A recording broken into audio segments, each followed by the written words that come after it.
નમસ્તે. આયરા ગુજરાતી ચેનલમાં આપનું સ્વાગત છે. અમારી આજની વાર્તા છે ષડયંત્ર.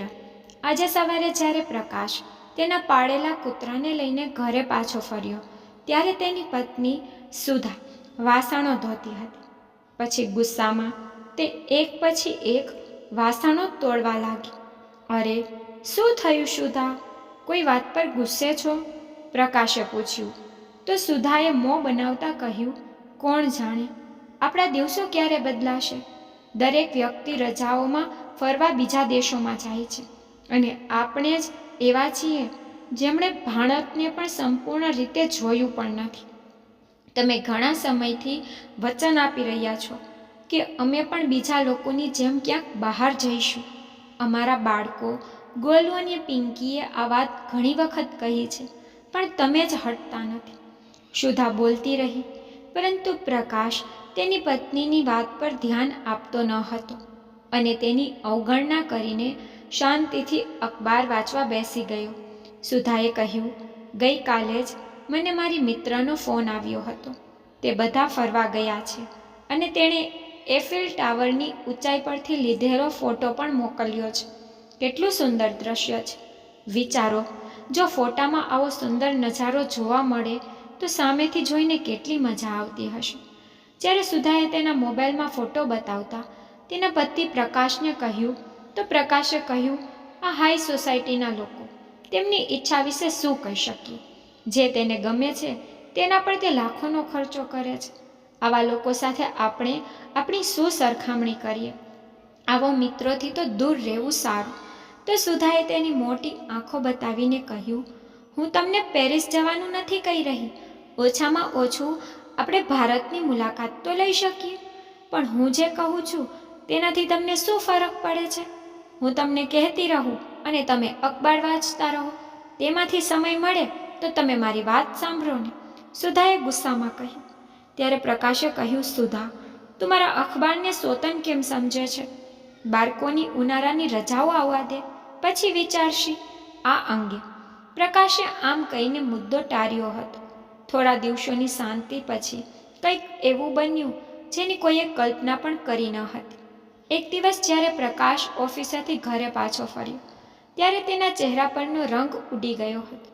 તેના ચહેરા પર નિરાશા અને ઉદાસી સ્પષ્ટ દેખાતી હતી. તેને જોઈને સુધા ચિંતિત થઈ ગઈ અને બોલી, અરે શું થયું? ઠીક છો ને? ઓફિસમાં કંઈક થયું છે? અરે તમે મને કેમ કંઈ કહેતા નથી? મારો જીવ નીકળી રહ્યો છે. તો પ્રકાશે સુધાને કહ્યું, બોલવા જેવું કંઈ બાકી નથી, તમે જાતે જ જોઈ લો.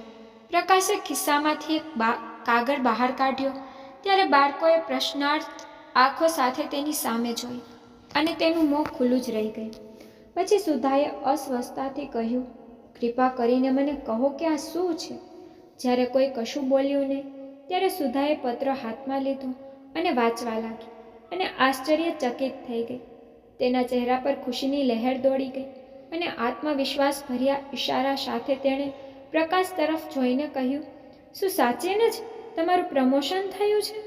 પ્રકાશે હસતા હસતા કહ્યું, શ્રીમતીજી, માત્ર પ્રમોશન જ નથી, કંપની તરફથી 5 લાખ રૂપિયાનું બોનસ અને ફોરેન ફરવા જવા માટે ફેમિલી ટૂર પેકેજ પણ મળ્યું છે. આ સાંભળીને સુધાને પોતાના કાન પર વિશ્વાસ ન આવ્યો. ત્યારે પ્રકાશે કહ્યું, મેડમ, તમને અમારું સરપ્રાઈઝ કેવું લાગ્યું? ભલે મોડું થઈ ગયું હોય, પણ તારી ઈચ્છા ચોક્કસ પૂરી કરીશ. અરે, તમે મને પહેલાં કેમ ન કહ્યું?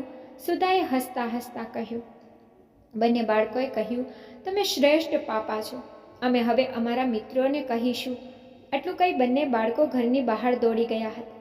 ખૂબ ઉત્સાહિત થઈને સુધાએ પૂછ્યું, ઠીક છે, આપણે જવાનું ક્યારે છે? અરે બસ આવતા અઠવાડિયે ફ્લાઇટ છે, તો બસ તૈયારી માટે 7 દિવસ છે. આટલું વિચારતા સુધા રસોઈ બનાવવા રસોડામાં ગઈ. રાત્રે ભોજન દરમિયાન પણ વિદેશ પ્રવાસની વાત જ થઈ રહી હતી. ત્યારે પ્રકાશે કહ્યું કે હું કાલે બેંકમાંથી પૈસા ઉપાડી લઈશ. તમે લોકો તમારી વસ્તુઓની યાદી તૈયાર કરો. તમે જે પણ ખરીદવા માંગો છો ગઈકાલે જ ખરીદી લેશું. બસ પ્રકાશજીના બોલવાની વાટ હતી ત્યાં તો બંને બાળકો પોતાની ફરમાઈશ કરવા લાગ્યા અને બાળકોને બોલતા સાંભળી તેનો કૂતરો ટાઈગર પણ ભસવા લાગ્યો. તે જ સમયે પ્રકાશ અને સુધાનું ધ્યાન તેમના કૂતરા તરફ ગયું અને બંને આશ્ચર્યથી એકબીજા સામે જોવા લાગ્યા. પછી પ્રકાશ બોલ્યો, વિદેશ જઈશું તો ટાઈગરને ક્યાં છોડીશું? પછી સુધાએ વિચારવાનું શરૂ કર્યું અને કહ્યું, મેં આ વિશે વિચાર્યું પણ ન હતું. બધા વિચારતા હતા કે શું કરવું. અને પછી બાળકો બોલ્યા, મમ્મી, ટાઈગરને નાનીના ઘરે મૂકી આવીએ છીએ. સુધા કંઈ બોલે તે પહેલાં જ બાળકોએ તરત જ તેમની નાનીને ફોન કર્યો અને ફોન તેમની માતાને સોંપી દીધો. કેમ છો માં? સુધાએ પૂછ્યું. ત્યારે બીજી બાજુથી તેની માતાનો અવાજ આવ્યો, હું ઠીક છું દીકરા, તમે કેમ છો બધા? હા હા, અમે બધા સારા છીએ, સુધાએ કહ્યું. અમે પરદેશ ફરવા જઈ રહ્યા હતા, પણ આ ટાઈગરને ક્યાં રાખવો? તેથી જો તમે તેને થોડા દિવસ રાખો તો તેની માં કહેવા લાગી, દીકરી, તારી ભાભી થોડા દિવસ તેના મા બાપના ઘરે ગઈ છે અને મને પણ ઘૂંટણમાં દુખાવો થાય છે, તેથી હું આ કામ કરી શકીશ નહીં. થોડી વાર વિચાર્યા પછી તેની માતાએ કહ્યું, હા, યાદ આવ્યું. જ્યારે અમારા પાડોશીઓ વિદેશ જાય છે ત્યારે તેઓ તેમના કૂતરાઓને ડોગ કેર સેન્ટરમાં છોડી દે છે. તમે લોકો ત્યાં પૂછા કરો. ઠીક છે માં, કોઈ વાંધો નહીં. આટલું કહી સુધાએ તૂટેલા હૃદયે ફોન મૂકી દીધો. બીજા દિવસે પ્રકાશ નજીકના ડોગ કેર સેન્ટરમાં ગયો અને તેના વિશે પૂછપરછ કરી, પરંતુ નિરાશ થઈને ઘરે પાછો ફર્યો. જ્યારે સુધાએ પૂછ્યું કે શું થયું, ત્યારે પ્રકાશે કહ્યું કે ડોગ કેર સેન્ટરમાં એક દિવસનો ઓછામાં ઓછા 2000 ચાર્જ છે. તો સુધાએ કહ્યું, ઓ માં, આટલા પૈસા? તો પ્રકાશે કહ્યું, હા, અને જો આપણે આટલા દિવસો માટે બહાર જતા રહીશું તો ઘરની સુરક્ષા માટે પર ગાર્ડની જરૂર પડશે અને તે એક દિવસના ઓછામાં ઓછો 1000 ચાર્જ તો લેશે અને આ રીતે તો મહિનાના ઘણા પૈસા થશે. આ સાંભળીને સુધા અને બંને બાળકો પણ પરેશાન થઈ ગયા. ત્યારે પ્રકાશે કહ્યું, જો કોઈ વ્યવસ્થા નહીં કરવામાં આવે તો અમારે વિદેશ જવાનો કાર્યક્રમ રદ કરવો પડશે. આ સાંભળીને તેમના પુત્ર ગોલુએ કહ્યું, મને ખબર હતી કે પાપા તમે આવું જ કરશો. હું તમારી સાથે ક્યારેય વાત નહીં કરું. આટલું કહી તે તેના રૂમમાં ચાલ્યો ગયો. સુધાએ કહ્યું, કેમ ના તમારી માતાને અહીં બોલાવી લઈએ તો? ત્યારે પ્રકાશે કહ્યું, તું શું વાત કરે છે? તે અહીં આવીને કેવી રીતે રહી શકે, તે પણ એકલી? એટલે સુધાએ કહ્યું, પ્રકાશ, તમે એકવાર વિચાર કરો. જો તમારી માતા અહીં આવશે તો ન તો અમારે ઘરની સુરક્ષા માટે ગાર્ડની જરૂર પડશે અને ન તો ટાઈગરની સુરક્ષા માટે વધારાના પૈસા ખર્ચવા પડશે અને ઘરમાં રાખેલા છોડને પાણી પણ પાશે. પણ આ સાંભળીને પ્રકાશે કહ્યું, ઠીક છે, પણ સુધા, તને તો મારી માતા જરા પણ પસંદ ન હતી, તેથી જ અમે તેને આજ સુધી અહીં બોલાવી નથી. અમે અહીં આરામદાયક જીવન જીવીએ છીએ. તે બિચારી ગામમાં એકલી રહે છે અને આજે જ્યારે અમને તેની જરૂર હોય ત્યારે અમે તેને બોલાવીએ છીએ. આ સારી વાત નથી ને? સુધાએ કહ્યું, એ મને ખબર નથી અને અમે તેને થોડા કહેશું કે અમે તેને અમારા કામ માટે બોલાવીએ છીએ. તમે ફક્ત તમારી માતાને બોલાવો, બીજું હું બધું સંભાળી લઈશ. એમ કહીને ફોન સુધાએ પ્રકાશને આપ્યો. હેલો, નમસ્કાર માં, તમે કેમ છો? હું ખૂબ સારી છું દીકરા, અત્યારે બેઠી તમને બધાને યાદ કરી રહી હતી. પ્રકાશે કહ્યું, સારું માં, જો તમને બધાની યાદ આવે છે તો થોડા દિવસ માટે અહીં જ આવી જાઓ. તો જાનકીજીએ કહ્યું, અરે ના દીકરા, તું સુધા અને બાળકો સાથે કોઈ દિવસ મને મળવા આવ. મારા માટે આવું શક્ય નથી. બસ ત્યારે પ્રકાશના હાથમાંથી સુધાએ ફોન લઈ બોલવા લાગી, માજી, તમારા પૌત્રોને પણ તમારા પ્રેમની જરૂર છે. હે વહુ, હું હંમેશા તમને આશીર્વાદ આપું છું, જાનકીજીએ કહ્યું હતું. તો સુધાએ કહ્યું, આટલા દૂરથી આશીર્વાદ આપો તો શું થશે? અમ્માજી, તમારા બાળકોને તમારા પ્રેમ અને સમર્થનની જરૂર છે. ગઈકાલે તમારા પૌત્ર પૌત્રી પણ તમને ખૂબ મિસ કરી રહ્યા હતા. ગોલુ તો તમને યાદ કરીને રડવા લાગ્યો હતો. તેણે નક્કી કર્યું છે કે તે તેની રજાઓ તેની દાદી સાથે વિતાવશે. તેથી જ હું કહું છું, તમે તમારા કપડાં પેક કરો અને ટ્રેનમાં અહીં આવી જાઓ. આટલા વર્ષો પછી વવે આટલા હકથી કહ્યું અને ખૂબ પ્રેમથી મને તેના ઘરે બોલાવી. આ જોઈને જાનકીજી ખૂબ ખુશ થઈ ગયા અને દીકરાના ઘરે જવાની તૈયારી કરવા લાગ્યા. લગભગ 2 વર્ષ પહેલાં જાનકીજીના પતિનું અવસાન થયું હતું અને ગામમાં તેનું ખૂબ માન હતું. જાનકીજીનો સ્વભાવ સરળ હતો. પતિના ગયા પછી તે ગામમાં તેના ઘરે એકલી રહેતી હતી, પરંતુ ગામમાં દરેક વ્યક્તિ તેમની સંપૂર્ણ સંભાળ રાખે છે. ગામડાના બાળકો પણ તેને એકલા છોડતા નથી અને ઘણીવાર તેની પાસે આવતા જાનકીજીના બધા બાળકોને વાર્તા સંભળાવતા. ગામમાં કોઈને સમસ્યા હોય તો જાનકીજી હંમેશા તેમને મદદ કરવા તૈયાર રહેતી અને તેથી જ ગામમાં દરેકને તેના માટે પ્રેમ અને આદર હતો. તેના પતિનું પેન્શન મળતું, જે 1 મહિનાના ખર્ચને પહોંચી વળતું હતું. પુત્રના ઘરે જવા માટે જાનકીજીએ ખુશીથી ચણાના લોટના લાડુ બનાવ્યા, ખોયા બરફી અને કેટલાક નાસ્તા બનાવ્યા. તેણે જમવા માટે પાડોશીઓને પણ બોલાવ્યા અને તેના ઘરની જવાબદારી ગામના લોકોને સોંપીને જાનકીજી ટ્રેનમાં ચડી અને લગભગ 2 કલાકની મુસાફરી પછી તેના પુત્રના શહેર પહોંચી. જ્યારે તે સ્ટેશન પર પહોંચી ત્યારે તેણે જોયું કે તેનો દીકરો, વહુ અને પૌત્ર-પૌત્રી તેની આતુરતાથી રાહ જોઈ રહ્યા હતા. દીકરો અને વહુએ તેમના આશીર્વાદ લીધા. પછી બંને બાળકો પણ દોડી આવ્યા અને દાદીમાં કહીને તેમને ગળે લગાવ્યા અને તેમના બાળકોનો પ્રેમ અને લાગણી જોઈને તેઓને આશીર્વાદ આપતા રહ્યા. બધા લોકો ઘરે પહોંચ્યા અને જ્યારે તેઓએ ઘરનો દરવાજો ખોલ્યો તો તેમની સામે એક અજાણ્યા વ્યક્તિને જોઈને ટાઈગર ભસવા લાગ્યો. પણ જાનકીજીએ તેમને ખૂબ જ પ્રેમથી હાથ ફેરવ્યો અને તે સંપૂર્ણ શાંત થઈ ગયો. આ જોઈને સુધાને જાણે કોઈ ખજાનો મળ્યો હોય એમ ખુશ થઈ ગઈ. છેવટે તેમના ગયા પછી ટાઈગરની જાનકીજીને જ સંભાળ લેવાની હતી. ગામડામાં સાદું અને સરળ જીવન જીવતી જાનકીને તેમના પુત્ર અને વહુના ઘરે તમામ પ્રકારની સુખ સુવિધાઓ જોઈને આશ્ચર્ય થયું. પ્રકાશ દરેક રીતે તેમની સંભાળ રાખતો હતો અને બંને બાળકો પણ તેની દાદીની ખૂબ કાળજી લેતા. 3-4 દિવસ આવું ચાલતું રહ્યું અને પછી એક દિવસ સુધાએ જાનકીજીને ઘરના બધા કામ સમજાવવા માંડ્યા કે ટાઈગરને શું ખાવાનું ગમે છે, તેનો ખોરાક ક્યાં રાખવામાં આવે છે, ઘરનું કરિયાણું ક્યાં છે, વગેરે વગેરે. પછી સુધાએ કહ્યું, માજી, ટાઈગરને સવાર સાંજ પાર્કમાં લઈ જજો તો તમારી તબિયત પણ સારી રહેશે અને ટાઈગર પણ ઘરમાં બહુ ગંદકી નહીં કરે. તેના શબ્દો સાંભળતી વખતે જાનકીજી ક્યારેક કામ સમજતી અને ક્યારેક તે સુધા તરફ જોવા લાગતી. પછી તેને કહ્યું, સારું વહુ, તે મને બધું કહ્યું. હવે તું જો, હું એવી સ્વાદિષ્ટ વાનગી તૈયાર કરીને તમને બધાને ખવડાવીશ. ઓ હા, હું ભૂલી ગઈ, મેં તમારા બધા માટે મારા પોતાના હાથે લાડુ અને બરફી પણ તૈયાર કરી છે. હું હમણાં લાવું છું. બાળકોને તે ખૂબ ગમશે. આટલું કહીને તેણે પોતાની બેગમાંથી વસ્તુઓ કાઢી અને ખુશીથી ગોલુ અને પિંકીને ખવડાવવા ગયા. પછી તેણે ત્યાં થોડી બેગ જોઈ અને તેને જોઈને તેણે આશ્ચર્ય સાથે પૂછ્યું, તમે ક્યાંક જઈ રહ્યા છો વહુ? ત્યારે સુધાએ હડબડાતા કહ્યું, છે ને, તમારા પુત્રને ઓફિસના કામ માટે વિદેશ જવાનું છે. તેથી બાળકોએ પણ આગ્રહ કર્યો કે તેઓ પણ વિદેશ જવા માંગે છે. તેથી અમે પણ તેમની સાથે જઈએ છીએ. તો કૃપા કરીને થોડા દિવસો ઘરનું ધ્યાન રાખજો.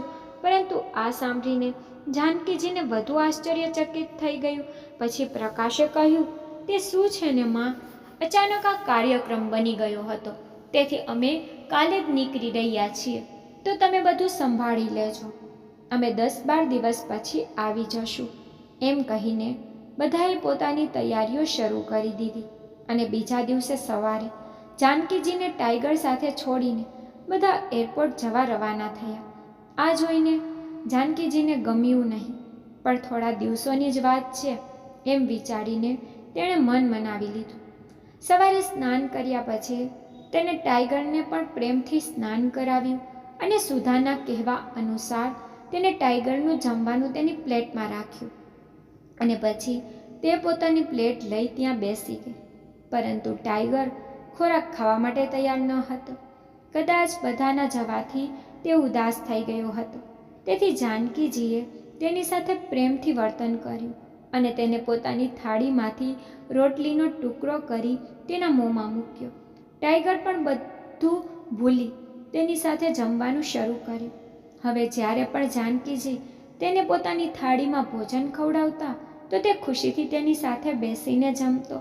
જ્યારે પણ જાનકીજીને કોઈની સાથે વાત કરવાનું મન થતું ત્યારે તે ટાઈગર સાથે જ હસતી અને વાત કરતી. ધીમે ધીમે તે બંને સારા મિત્રો બની ગયા. દરરોજ સવાર સાંજ જાનકીજી ટાઈગરને બહાર લઈ જતા, તેથી લોકો સાથે પણ તેની જાન પહેચાન થવા લાગી. તેને બાળકો સાથે હસવું અને વાત કરવી ખૂબ ગમતી. તે બાળકો તેને દાદી દાદી કહેતા વારંવાર તેના ઘરે આવતા. ક્યારેક લૂડો કેરમ રમતા અને ક્યારેક દાદીમાની વાર્તાઓ સાંભળતા.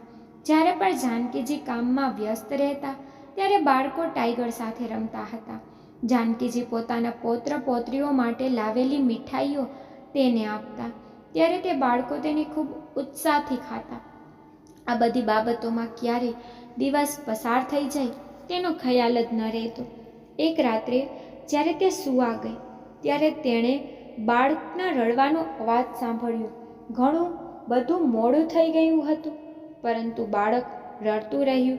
જ્યારે તે બહાર આવી ત્યારે તેણે જોયું કે બાળકના માતા પિતા તેની સાથે ઘરના આંગણામાં ચાલી રહ્યા હતા અને તેને શાંત કરવાનો પ્રયાસ કરી રહ્યા હતા, પરંતુ બાળક કોઈ પણ રીતે ચૂપ થઈ રહ્યું ન હતું. બંને ખૂબ જ પરેશાન થઈ ગયા. જુઓ અમ્માજી, શું થયું છે તે ખબર નથી, તે ફક્ત રડતો જ રહે છે. જ્યારે બાળકની માતાએ જાનકીજીને કહ્યું ત્યારે તે તરત જ તેને અંદર લઈ આવી અને તેના પેટ પર હિંગ લગાવવા લાગી. થોડી વારમાં બાળક સાવ શાંત થઈ ગયું અને જ્યારે જાનકીજીએ તેની સાથે તેની ભાષામાં વાત કરવાનું શરૂ કર્યું ત્યારે ખિલખિલાવા લાગ્યું. બાળકના માતા પિતા આ જોઈને આશ્ચર્યચકિત થઈ ગયા અને કહેવા લાગ્યા, અમ્માજી, તમે તો અદ્ભુત જાદુગર છો. તે જાનકીજીનો આભાર માનતા થાકતા ન હતા. જાનકીજી કહેવા લાગી, અરે વહુ, નાના બાળકોને ક્યારેક ગેસ થઈ જાય છે, જેના કારણે તે રડવા લાગે છે અને હવે ચિંતા થઈ જાય છે કે શું થયું હશે બાળકને. હવે તું જા અને આરામથી સૂઈ જા, તે તને પરેશાન નહીં કરે. એમ કહીને જાનકીજી અંદર આવી. વિચારવા લાગી કે દીકરા વહુને ગયાને તો ઘણા દિવસો વીતી ગયા, પણ તે લોકો હજુ આવ્યા નથી કે ફોન કરીને કંઈ પણ જણાવ્યું નથી. જાનકીજીએ તે પૂછવા અને ક્યારે આવવાના છે તે જાણવા પ્રકાશને ફોન કર્યો, પણ ફોન કનેક્ટ થતો ન હતો. તેથી તે આવી અને સૂઈ ગઈ. એક સવારે જાનકીજી ટાઈગર સાથે પાર્ક ગઈ હતી. ત્યાં સુધાની મિત્ર મંજુ પણ પાર્કમાં આવી હતી. ટાઈગર સાથે અજાણી વૃદ્ધ સ્ત્રીને જોઈને પહેલાં તો તે આશ્ચર્યચકિત થઈ ગઈ. પછી એક પાડોશીએ તેને કહ્યું કે તે સુધાના સાસુ ગામડેથી આવ્યા છે, એટલે મંજુ એને મળવા આવી. પ્રણામ આંટીજી, હું સુધાની મિત્ર છું, અહીં નજીકમાં રહું છું. તો જાનકીજીએ હસીને મંજુને આશીર્વાદ આપ્યા. તો મંજુએ કહ્યું, તમે બહુ સારું કર્યું છે આંટીજી કે તમે અહીં આવ્યા છો, નહીં તમારી મિત્રનું વિદેશ પ્રવાસનું સ્વપ્ન માત્ર સ્વપ્ન જ રહી ગયું હોત. તો જાનકીજીએ હેરાન થઈ કહ્યું, મને કંઈ સમજાતું નથી દીકરા. પછી મંજુએ કહ્યું, આંટી, મને કહો કે તે ક્યારે અને કયા દિવસે આવે છે. જાનકીજીએ કહ્યું, મને આ ખબર નથી દીકરી. તેઓએ મને કહ્યું હતું કે તેઓ 10 દિવસમાં આવશે, પરંતુ તે હજુ આવ્યા નથી. મંજુએ કહ્યું, ના આંટી, સુધાએ મને કહ્યું હતું કે ઓછામાં ઓછો 1 મહિનો થશે. જાનકીજીએ આશ્ચર્ય સાથે કહ્યું, 1 મહિનો? પણ તેણે મને કહ્યું હતું કે તે જલ્દી આવશે. મંજુએ કહ્યું, ના આંટીજી, તમને કોઈ ભૂલ થઈ છે. ઠીક છે, હું હવે જાઉં છું. આટલું કહીને મંજુ ત્યાંથી નીકળી ગઈ અને જાનકીજીએ પણ ટાઈગર સાથે ઘરે પરત ફરવાનું શરૂ કર્યું. પછી તેને ત્યાં જોયું કે પડોશમાં ઘણો ઘોંઘાટ હતો. જાનકીજી ત્યાં ગયા અને પૂછપરછ કરતાં જાણવા મળ્યું હતું કે તે જ વિસ્તારમાં રહેતા રામદીનના ઘરમાં ચોરી થઈ ગઈ હતી. તેની પુત્રીના લગ્ન આવતા અઠવાડિયે થવાના હતા અને ચોરોએ તમામ દાગીનાની ચોરી કરી હતી. આ સાંભળીને જાનકીજી ખૂબ દુઃખી થયા અને ઉદાસ ચહેરો લઈ ટાઈગર સાથે ઘરે પાછા આવ્યા. જ્યારે તે ઘરે પહોંચ્યા ત્યારે જાનકીજીએ ફોનની રિંગ સાંભળી. ફોન ઉપાડ્યો તો તેના પુત્ર પ્રકાશનો અવાજ સંભળાયો. માં નમસ્કાર, બધું બરાબર છે ને? ટાઈગર તમને બહુ હેરાન નથી કરતો ને? તો જાનકીજીએ કહ્યું, હા પુત્ર, બધું ઠીક છે. અમે બંને એકબીજાની ખૂબ કાળજી રાખીએ છીએ. આખો દિવસ ટાઈગર ઘરમાં જ હોય છે, પણ તમે ઘણા દિવસો લીધા પાછા આવવામાં. પ્રકાશે કહ્યું, ઓફિસનું ઘણું કામ હતું એટલે હજુ થોડા દિવસો લાગશે. તમારું ધ્યાન રાખજો. અને પ્રકાશે ફોન કટ કરી દીધો. પાછળથી સુધાએ પૂછ્યું, શું કહ્યું તમારી માએ? બધું સારું છે ને? હા સુધા, બધું સારું છે. તારું ઘર પણ સલામત અને ટાઈગર પણ બરાબર છે. સુધાએ કહ્યું, કેમ ગામમાંથી માજીને બોલાવવાનું આઈડિયો કામ કરી ગયો ને? ટાઈગરને પણ કેરટેકર મળી અને અમારા ઘરની પણ રક્ષા થઈ. હવે આપણે કોઈ પણ ચિંતા વગર થોડા દિવસો આરામથી ફરી શકીએ છીએ. હા સુધા, આઈડિયો તો સારો હતો, નહીતર ઘરની સુરક્ષાનો ખર્ચ અને ટાઈગરને ડોગ કેર સેન્ટરમાં રાખવાનો કુલ ખર્ચ 1 લાખ થયો હોત. પ્રકાશે કહ્યું. તો સુધાએ કહ્યું, હજુ હું તમને કહું છું કે તમે તમારી માને કહો કે બાબુજીના વીમાના પૈસા અમને સોંપી દે. બાબુજીનું પેન્શન દર મહિને આવે છે. આનાથી વધુ પૈસાનું તે શું કરશે? ઓ સુધા, તે તો મારા મોંમાંના શબ્દો છીનવી લીધા. હું પણ આ જ વસ્તુ વિશે વિચારતો હતો. પણ પ્રકાશ, તમારી માતા પૈસા તો આપશે? તો પ્રકાશે કહ્યું કે કેમ નહીં આપે? હું તેને કહીશ કે મને જરૂર છે અને અમે મારા પ્રમોશનની વાત તેને કરી જ નથી. તેને થયું છે કે હું કામના કારણે વિદેશ ગયો છું. જ્યાં પ્રકાશને લાગ્યું કે તેણે ફોન કાપી નાખ્યો છે, જ્યારે ફોન હજુ ચાલુ હતો અને પ્રકાશ અને સુધા વચ્ચેની તમામ વાતચીત જાનકીજી સાંભળી રહી હતી. પુત્ર અને પુત્રવધૂના વિચારો જાણીને તેમના પગ નીચેથી જમીન સળગી ગઈ. તે માની શકતી ન હતી કે તેનું પોતાનું બાળક આટલું નીચે જઈ શકે છે. પછી તે જ કહેવા લાગી, આ તો કળિયુગમાં માતાની મમતા અને પ્રેમ કરતાં લોભ અને સ્વાર્થ વધુ પડવા લાગ્યા છે. પણ મારો પ્રકાશ ક્યારેય આવો ન હતો. અને વિચારતી વખતે તેની આંખમાંથી આંસુ વહેવા લાગ્યા. પછી તેને બહારથી થોડો અવાજ સંભળાયો અને એમ્બ્યુલન્સનો અવાજ આવવા લાગ્યો. પરંતુ તેના મનમાં વિચારોનો ઉથલપાથલ એટલો બધો હતો કે બહારના અવાજની તેમના પર કોઈ અસર થઈ ન હતી. લાંબા સમય સુધી તે મૌન બેઠી અને આંસુ વહાવતી રહી. ન તો તેને ભૂખ લાગી કે ન તરસ લાગી. પ્રકાશની બાળપણથી લઈને આજ સુધીની તમામ યાદો તેના મનમાં ઘૂમરાતી રહી. ત્યારે અચાનક તેમનું ધ્યાન ટાઈગર તરફ ગયું, જે તેમની આસપાસ ફરતો હતો અને ભૂખને કારણે પૂંછડી હલાવતો હતો. તરત જાનકીજીએ પોતાના આંસુ લૂછ્યા અને ટાઈગર માટે જમવાનું લાવ્યું. પરંતુ ટાઈગર હંમેશા જાનકીજીના જમ્યા પછી જ જમતો હતો. તેથી ઈચ્છા ન હોવા છતાં જાનકીજીએ થોડું ભોજન ખાવું પડ્યું. સાંજે જ્યારે જાનકીજી બહાર આવી તો જાણવા મળ્યું કે રામજીના જેના ઘરમાં ચોરી થઈ હતી તેણે આપઘાતનો પ્રયાસ કર્યો હતો. તે સાંભળીને જાનકીજી હેરાન થઈ. બીજે દિવસે જ્યારે રામજી હોસ્પિટલમાંથી ઘરે પરત ફર્યા ત્યારે જાનકીજી તેને મળવા ગઈ અને સમજાવવા લાગી કે જુઓ ભાઈ, જીવનમાં ઉતાર ચઢાવ આવે છે, પણ એનો મતલબ એ નથી કે વ્યક્તિએ જીવન સમાપ્ત કરવાનું વિચારવું જોઈએ. રામદીને કહ્યું, બહેન, તમને ખબર નથી હું કયા દુઃખમાં છું. સખ્ત મહેનત કરીને અને ખૂબ જ મુશ્કેલીથી પોતાની દીકરીના લગ્ન માટે થોડા પૈસા ભેગા કર્યા અને ઘરેણાં તૈયાર કરાવ્યા. પણ આ સુખ પણ ભગવાનથી જોવાણું નહીં. હવે અમારી દીકરીના લગ્ન કેવી રીતે થશે? મારે શું કરવું જોઈએ? એમ કહીને રામજી રડવા લાગ્યો. રામજીની હાલત જોઈને જાનકીજીને દુઃખ થયું. તેને કહ્યું, ભાઈ ચિંતા કરશો નહીં, ભગવાનમાં વિશ્વાસ રાખો, બધું સારું થઈ જશે. દીકરીના પિતાની લાચારી જોઈને જાનકીજી પોતાની જાત પર કાબૂ ન રાખી શક્યા અને બીજે જ દિવસે પોતાના ગામમાં ફોન કર્યો અને 1 લાખ મોકલવાનું કહ્યું અને કહ્યું તે આવી અને પૈસા આપી દેશે. હવે જાનકીજીની વાત ગામમાં કોણ ટાળી શકે? બીજા જ દિવસે પૈસા તેને પહોંચાડવામાં આવ્યા.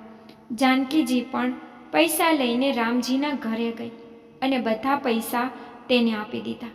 આ જોઈને રામજી બોલ્યા, અરે આ શું છે? ખોલ્યું તો પૈસા જોઈને કહ્યું, આટલા પૈસા ક્યાંથી આવ્યા? તો જાનકીજીએ કહ્યું, હવે તો તમારી દીકરીના લગ્ન થશે ને? રામજીએ કહ્યું, ના, હું આ પૈસા રાખી શકતો નથી. જાનકીજી કહેવા લાગી, અરે આ માત્ર તમારી દીકરી નથી, અમારી દીકરી પણ છે. જો તમે ના પાડશો તો મને તે ગમશે નહીં. મને પોતાની મોટી બહેન સમજીને આ રાખો. જાનકીજીએ કહ્યું તો રામજી આંખોમાં આંસુ સાથે જાનકીજીને કહ્યું, અમે તમારા ઉપકારનો બદલો કેવી રીતે આપીશું?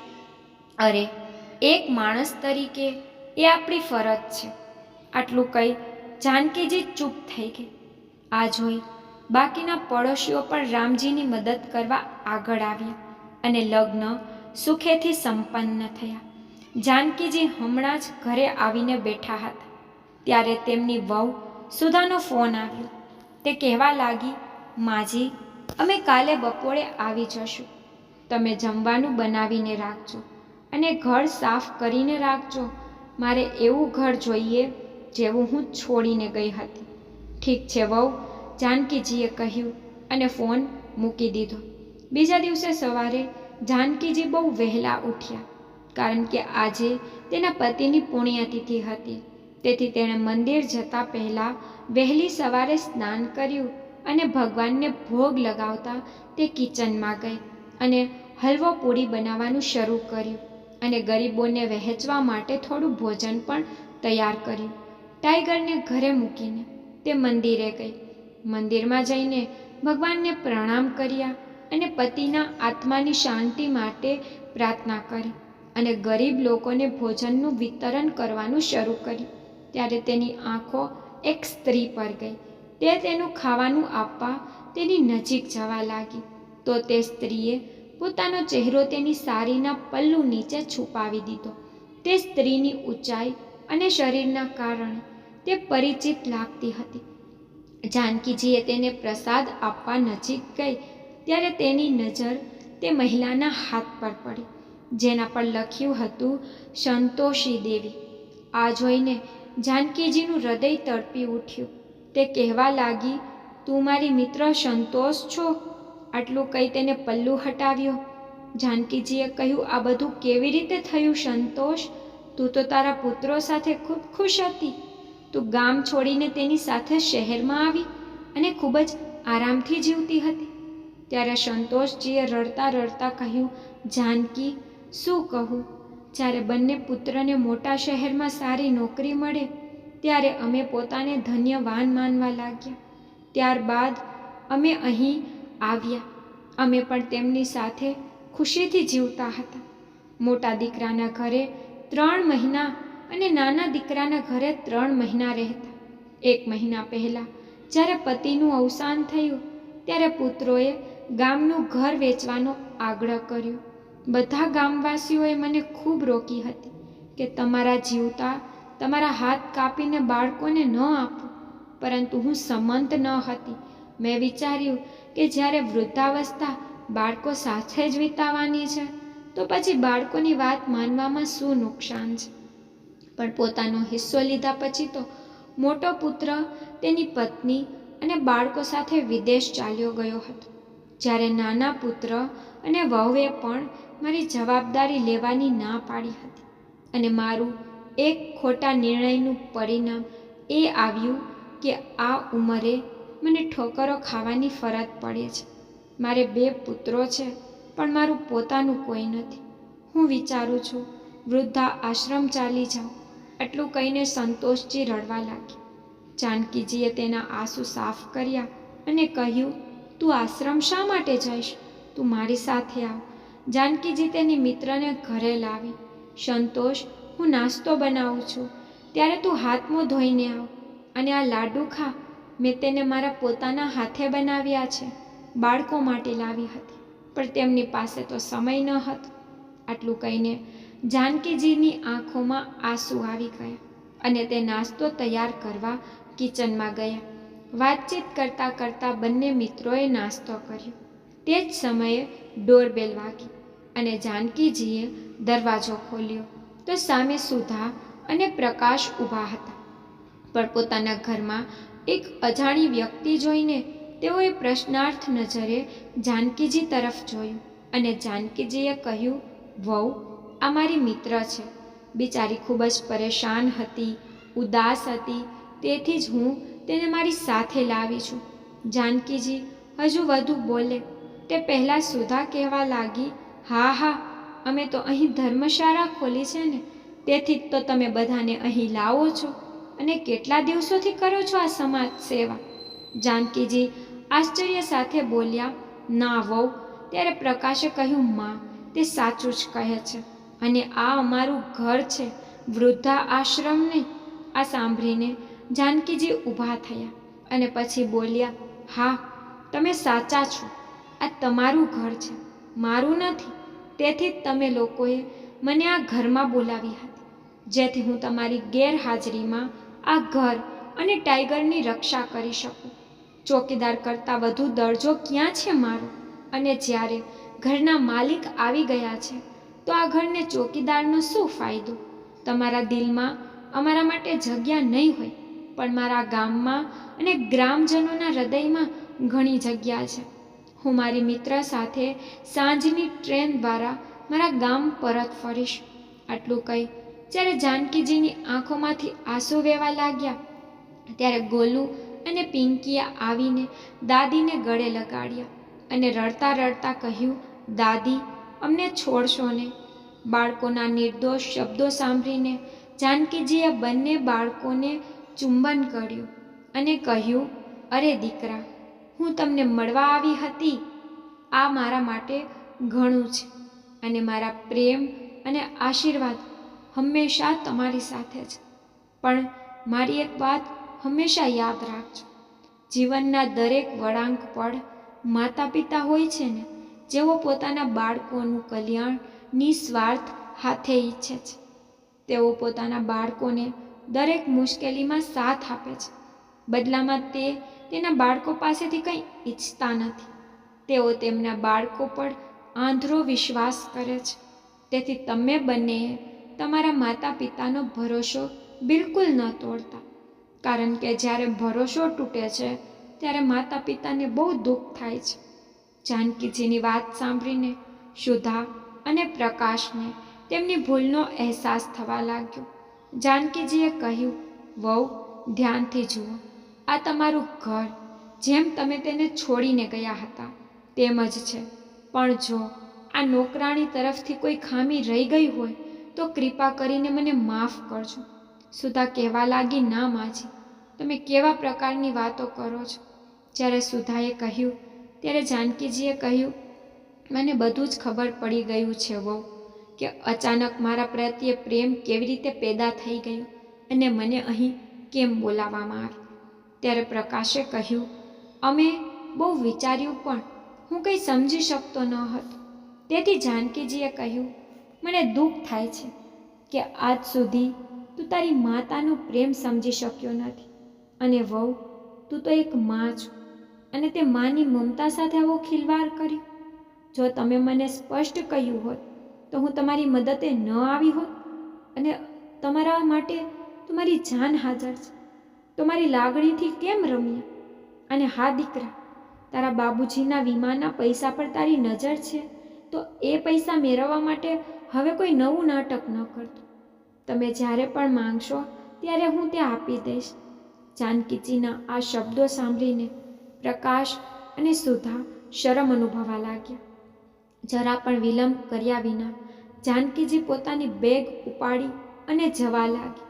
ત્યારે પ્રકાશ અને સુધાની આંખોમાં આંસુ આવી ગયા. તે જ સમયે બાજુના મકાનમાં રહેતી પાડોશી પણ આવી ગઈ હતી. તે કહેવા લાગી, અરે માજી, તમે જાઓ છો? તમારા રહેતા તો અમને કોઈ તકલીફ ન હતી. મારા સાસુ સસરા નથી તો હું તમને માં માનવા લાગી હતી. ત્યારે રામજી ને તેને સામેથી આવતા જોયા તો તેઓ પણ તેમની તરફ આવ્યા અને કહ્યું, તમે અમારા પર જે ઉપકાર કર્યો છે તે અમે જીવનભર ભૂલીશું નહીં. આટલું કહીને તે જાનકીજીના ચરણ સ્પર્શ કરવા લાગ્યા. ત્યારે જાનકીજીએ પણ હસતા હસતા કહ્યું, અરે ના, મેં કોઈ ઉપકાર નથી કર્યો. તે જ સમયે ગોલુ અને પિંકી સાથે વિસ્તારના તમામ બાળકો પણ એકઠા થયા. બધાએ એક અવાજે કહ્યું, દાદી, ન જાઓ. બધાનો આટલો પ્રેમ જોઈને જાનકીજીની આંખો આંસુઓથી ભરાઈ ગઈ. પછી પ્રકાશ અને સુધા હાથ જોડી કહેવા લાગ્યા, કૃપા કરીને અમને માફ કરો. હું જાણું અમે એવું ખોટું કર્યું છે કે તેની માફી નથી, પરંતુ તમે એક મા છો જે તમારા બાળકની દરેક નાની મોટી ભૂલને માફ કરી દે છે. હું મારી ભૂલનું પ્રાયશ્ચિત કરવા માંગુ છું. તમે અમને છોડશો નહીં. તમે બંને અહીં જ રહો. અમે વચન આપીએ છીએ. અમે લોકો તમને ફરિયાદ કરવાની કોઈ તક નહીં આપીએ. ત્યારે જાનકીજીએ કહ્યું, મારા બાળકો, તમને તમારી ભૂલ સમજાઈ ગઈ છે. મારા માટે તે પૂરતું છે.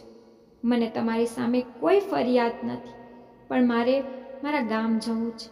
મારું ત્યાં પોતાનું ઘર છે, જ્યાં હું રહેવામાં આરામદાયક અનુભવું છું. અમે બંને બહેનો અમારું બાકીનું જીવન ત્યાં સુખેથી વિતાવીશું.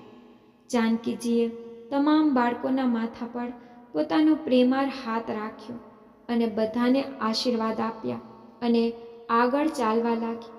ત્યારે તેને થયું કે તેને કોઈ રોકી રહ્યું છે. જાનકીએ પાછળ જોયું તો જોતાં જ તેમની આંખોમાંથી આંસુ ભરાઈ આવ્યા. ટાઈગરે તેનો પલ્લું પકડ્યો હતો. 1 મહિનામાં ટાઈગર સાથે તેના સંબંધો ઊંડા થઈ ગયા હતા, પરંતુ તે પોતાની જાતને નબળી પડવા દેવા માંગતી ન હતી. તેથી તે હિંમત કરી અને પોતાનું પલ્લું છોડાવી રિક્ષામાં બેઠી. ત્યારબાદ ટાઈગર પણ આવીને તેની પાસે ઓટોમાં બેસી ગયું. ટાઈગરનો તેના પ્રત્યેનો પ્રેમ જોઈને બધા આશ્ચર્યચકિત થઈ ગયા. જાનકીજીએ તેને સમજાવવાનો પ્રયત્ન કર્યો, પણ તે દૂર જવા તૈયાર ન હતો. તેનું આવું વર્તન જોયા પછી જાનકીજીએ કહ્યું કે કોઈ વ્યક્તિ સમજે કે ન સમજે, પરંતુ આ પ્રાણીઓ પ્રેમની ભાષા સારી રીતે સમજે છે અને ટાઈગર હંમેશા મારી સાથે રહેશે. આટલું કહીને જાનકીએ ઓટોવાળાને જવાનો ઈશારો કર્યો અને પોતાના ગામ જવા રવાના થઈ ગયા. તો જો તમને મારી સ્ટોરી પસંદ આવી હોય તો લાઈક, શેર, સબસ્ક્રાઈબ જરૂરથી કરજો અને કમેન્ટમાં મને જરૂરથી કહેજો કે તમને મારી સ્ટોરી કેવી લાગે છે. Thank you.